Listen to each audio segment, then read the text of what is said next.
Hello दोस्तों, नमस्कार। स्वागत है आप सभी का एजुकेशन मंत्रा में। दोस्तों, शिक्षक भर्तियों पर बुरी खबर दिखाई पड़ रही है।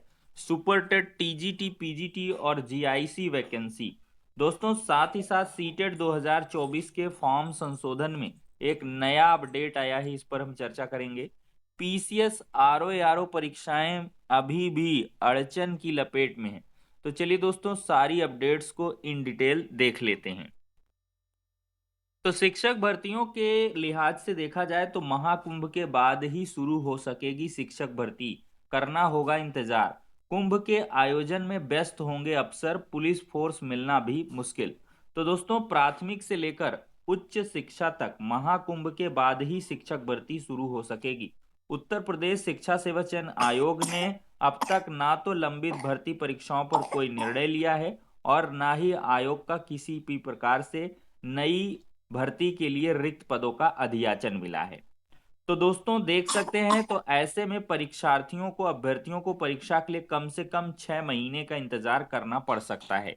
6 महीने इस लिहाज से कि महाकुंभ की तैयारियां चल रही हैं और महाकुंभ का प्रभाव रहेगा, काफी दिनों तक रहता है, आगे भी पीछे भी। तो ऐसे में लगभग 6 महीना यहां से आप हटा करके चलिए। तो 6 महीने के लिहाज से देखा जाए तो आपको लगभग मई जून के करीब ही शिक्षक भर्तियों के कह लें हिसाब से कुछ अच्छी खबर मिलेगी। आयोग के पास देखिए, दो प्रमुख भर्तियां लंबित हैं। अशासकीय सहायता प्राप्त महाविद्यालयों में असिस्टेंट प्रोफेसर के 1017 पद और टीजीटी पीजीटी के 4163 पदों पर भर्ती। तो दोस्तों, इन दोनों भर्तियों के लिए विज्ञापन 2.5 साल पहले जारी किया जा चुका था। 2 साल पहले आवेदन की प्रक्रिया हुई थी। टीजीटी पीजीटी के लिए 13 लाख और असिस्टेंट प्रोफेसर के लिए 1,14,000 आवेदन आए हैं। इन अभ्यर्थियों को भर्ती शुरू होने का इंतजार है। वहीं परिषदीय विद्यालय, अशासकीय माध्यमिक विद्यालय, अशासकीय महाविद्यालयों में शिक्षक के पदों पर नई भर्ती शुरू करने के लिए आयोग ने संबंधित विभागों को पत्र भेज रिक्त पदों का अधियाचन मांगा है। हालांकि आयोग को नई भर्ती के लिए अब तक कहीं से भी कोई भी अधियाचन नहीं मिला है। तो आप समझ सकते हैं, अगर अधियाचन जल्द मिल जाता तो आवेदन की प्रक्रिया शुरू होने में कम से कम 1 माह का वक्त लग जाएगा। तो महाकुंभ के आयोजन में 2.5 माह से कम वक्त बच गया है। तो प्रशासन के सभी अफसर महाकुंभ के आयोजन में व्यस्त हो जाएंगे और परीक्षा के लिए पुलिस फोर्स भी नहीं मिलेगी। आयोग के सूत्रों का कहना है कि दिसंबर तक उत्तर प्रदेश लोक सेवा आयोग की कुछ महत्वपूर्ण परीक्षाएं प्रस्तावित हैं। तो दोस्तों, परीक्षा तिथि घोषित करने से पहले यह भी देखना पड़ रहा है कि किसी अन्य परीक्षा तिथि से कोई जो परीक्षा है न टकराए। तो ऐसे में दिसंबर तक कोई लंबित परीक्षा करा पाना मुश्किल होगा। लंबित और नई भर्ती परीक्षाएं अब महाकुंभ के बाद ही कराए जाने की तैयारी है, ये सूत्रों से बड़ी खबर। तो महाकुंभ के आयोजन के बाद ही तो लगभग 6 महीने आप गैप समझ लीजिए। और देखिए, आज की जो लेटेस्ट अपडेट है दिखाते हैं। ये देखिए दोस्तों, बृहस्पतिवार 24 अक्टूबर 2024, आयोग को दोबारा नहीं मिल सका भर्ती का अधियाचन। एलटी ग्रेड शिक्षक भर्ती की बात हो रही है। समकक्ष अर्हता स्पष्ट ना होने से यूपीपीएससी ने वापस कर दिया था अधियाचन। तो दोस्तों, आयोग के सूत्रों का कहना है कि माध्यमिक शिक्षा विभाग से एलटी और प्रवक्ता जीआईसी के पदों का अधियाचन आयोग को दोबारा नहीं मिला है। एलटी ग्रेड की पिछली भर्ती में 7,64,000 आवेदन आए थे। 6 साल से नई भर्ती नहीं आई है।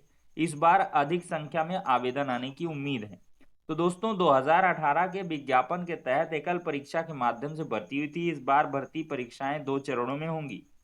दोस्तों, इसके लिए आयोग ने शासन को प्रस्ताव भेज दिया है। ऐसे में अभ्यर्थियों को एलटी ग्रेड शिक्षक भर्ती के लिए अगले साल तक का इंतजार करना पड़ सकता है।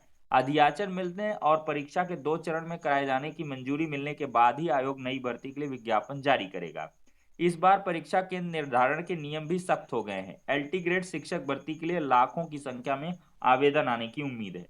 तो दोस्तों, यहां भी देख सकते हैं, एक प्रकार से निर्णय लिया था कि कोई भी भर्ती हो, समकक्ष अर्हता स्पष्ट होने के बाद ही उसके विज्ञापन जारी हो। लेकिन लाखों अभ्यर्थी राजकीय जो कॉलेज हैं, उनमें जो है शिक्षक भर्ती पर टकटकी लगाए बैठे हैं और माध्यमिक शिक्षा विभाग ने एलटी ग्रेड और प्रवक्ता के रिक्त पदों का अधियाचन यूपीपीएससी को दोबारा भेजा नहीं है। ऐसे में रिक्त पद होने के बावजूद जो भर्ती प्रक्रिया है वो शुरू नहीं हो पाएगी। तो एक बहुत ही बुरी खबर है। और वही है जो पिछली खबर मैंने डिस्कस किया कि आपको लगभग जो माघ मेला है, महाकुंभ है, उसके बाद ही कोई प्रोसेस देखने के लिए मिलेगा।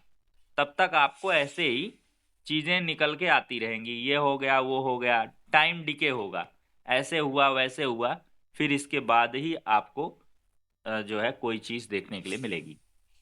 तो दोस्तों सुपर टेट का तो नामो निशान ही नहीं है कहीं पर। छात्र शिक्षक अनुपात मेंटेन है और कहीं ना कहीं जिलों में रिक्त पदों की अगर संख्या देखा जाए तो छात्र के लगातार नामांकन घटने की वजह से यहाँ पर 50 से कम जो नामांकन वाले विद्यालय हैं उनकी सूची मंगाई गई है हर एक जिले से, और उनको बगल के विद्यालय हैं वहां पर मर्ज करने की तैयारी है।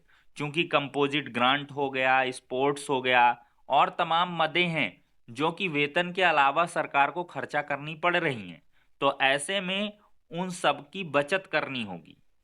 देखिए अगर 20 विद्यालय है तो कंपोजिट ग्रांट जो है वहां पर जाती है 25,000 मिनिमम जाती है। तो ऐसे में 25,000 और स्पोर्ट्स का हो गया 10 से 15,000 रुपए, 5,000 प्राइमरी का, इस तरह तमाम चीजें होती हैं और भी बहुत सारी मदें होती हैं। तो वित्तीय प्रबंधन के लिए सरकार कहीं न कहीं मेरे हिसाब से ऐसा कर रही है कि बगल के विद्यालयों में मर्ज कर दिया जाए, एक ही विद्यालय रहेगा, तो उस हिसाब से कम लागत में ही काम हो जाएगा। अब दोस्तों पीसीएस की हम बात करेंगे, आरओ परीक्षा में अभी अड़चन क्यों है। देख सकते हैं दोस्तों केंद्रों की कमी का असर आयोग की अन्य परीक्षाओं पर पड़ना तय है। प्रतियोगी छात्र 2 दिवसीय परीक्षा तैयारी का विरोध कर रहे हैं और बिना ठोस आश्वासन के धरने से नहीं हटेंगे जूनियर एडेड शिक्षक भर्ती के अभ्यर्थी। तो दोस्तों ये सारी चीजें निकल के आई हैं। आगामी उन परीक्षाओं की चुनौतियां हैं जिनमें छात्र काफी अधिक हैं और उत्तर प्रदेश परीक्षा अध्यादेश के तहत केंद्र निर्धारण के कड़े मानकों की वजह से उनकी परीक्षाएं एक दिन में कराना आसान नहीं है और लगातार धरना भी हो रहा है। तो ऐसे में देखते हैं कि किस प्रकार से ये परीक्षाएं हो पाती हैं। दोस्तों सीटेड फॉर्म में सुधार को लगेगी फीस, 25 तक विंडो करेक्शन की खुली रहेगी। तो 2 दिन का मात्र समय है आपके पास। सीबीएसई बोर्ड की ओर से सीटेट 2024 के एप्लीकेशन विंडो में सुधार के लिए आधिकारिक वेबसाइट seated.nic.in पर करेक्शन लिंक खोल दिया गया है। करेक्शन विंडो पर सुधार के लिए फीस भी देनी होगी। इसके अलावा फॉर्म के सभी हिस्सों में सुधार करना संभव नहीं है। सीटेट करेक्शन विंडो का लिंक 25 अक्टूबर तक खुला रहने वाला है और इसे सीबीएसई ने कुछ खास हिस्सों में सुधार के लिए ही खोला है। सीटेट सुधार के लिए सीबीएसई ने आधिकारिक वेबसाइट seated.nic.in जो लिंक को है एक्टिव किया है। यह लिंक 25 अक्टूबर तक खुला रहेगा। याद रखें सुधार करने के लिए अपने फॉर्म भरने के साथ ही फीस भी जमा होगी। फॉर्म भरने के साथ ही फीस भी जमा होगी। तो सीबीएसई ने सीटेट 2024 के आवेदन में सुधार का मौका दिया है। अगर आप फॉर्म भरते समय कोई गलती कर दिए हैं तो आप उसे ठीक कर सकते हैं। आप अपने फॉर्म के सभी हिस्सों में सुधार नहीं कर सकते। अगर नौकरी पेशा व्यक्ति हैं तो इसकी जानकारी, इसके अलावा दिव्यांग होने पर उस